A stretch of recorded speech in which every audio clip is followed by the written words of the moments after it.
Siapakah Sabdopalon dan Nayagenggong yang juga turut memberi ramalan tentang hari depan tanah Jawa selain Prabu Jayabaya? Bahkan nama Sabdopalon dan Nayagenggong dari dulu jauh lebih santer diperbincangkan ketimbang Prabu Jayabaya. Sabdopalon dan Nayagenggong adalah punakawan atau penasehat spiritual dari Prabu Kertabumi atau Brawijaya V, penguasa terakhir Majapahit. Dalam serat Sabdopalon memuat perbincangan terakhir antara kedua sosok tersebut dengan sang Prabu mengenai masa depan bumi Jawa untuk kemudian pergi meninggalkan tanah Jawa. Namun ada juga yang menyebut keduanya menuju Jawa bagian selatan, antara Moksa di Gunung Merapi atau Gunung Tidar yang menjadi tempat Syekh Subakir dalam menumbali tanah Jawa.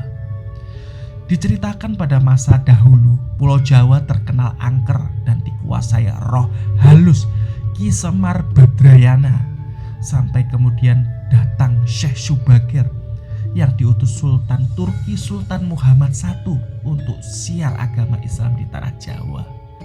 Saat itu tanah Jawa merupakan sebuah tempat yang dalam pengaruh magis begitu kuat. Mulai dari jin hingga setan menghuni setiap sudutnya yang saat itu masih berbentuk hutan belantara. Sesampainya di Pulau Jawa, Syekh Subakir langsung menuju ke Gunung Tidar yang diyakini sebagai titik pusat dari tanah Jawa. Di puncak gunung ini, Syekh Subakir memasang tumbal berupa batu hitam yang sudah dirajah. Dari sinilah Syekh Subakir dikenal sebagai orang yang berhasil menumbali Pulau Jawa yang terkenal angker dan wingit pada dahulu kala. Namun, kedatangan Syekh Subakir dalam melakukan syiar Islam di Pulau Jawa itu mendapat rintangan dari Ki Semar Badrayana sebagai roh halus, sebagai danyang atau penguasa wilayah, hingga keduanya terlibat pertempuran. Namun karena sama-sama kuat, Syekh Subakir dan Ki Semar Badrayana akhirnya membuat kesepakatan melalui sebuah perjanjian yang disebut Sabdopalon.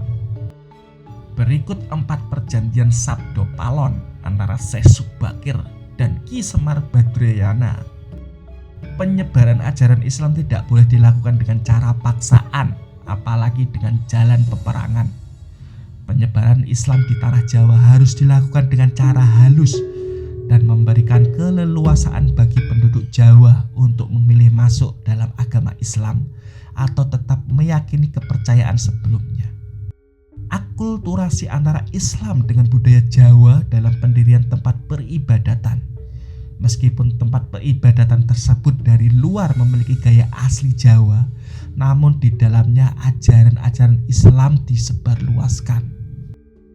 Kerajaan Islam diperbolehkan berdiri di tanah Jawa, tapi raja pertama haruslah anak campuran.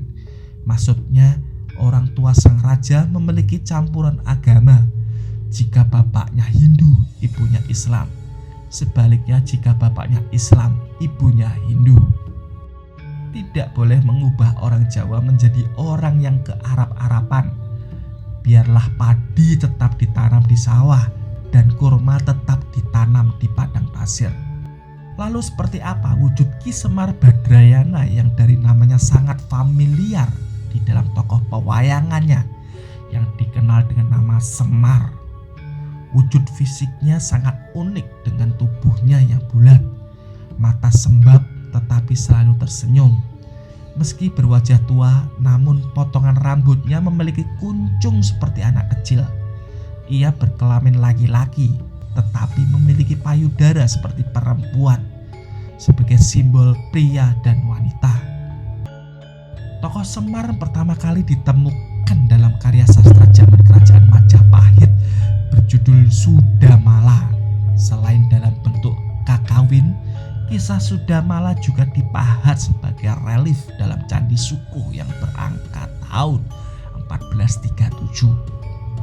Semar dikisahkan sebagai abdi atau hamba tokoh utama Sadewa dalam keluarga Pandewa. sebagai pengikut saja, melainkan juga sebagai pelontar humor untuk mencairkan suasana yang tegang.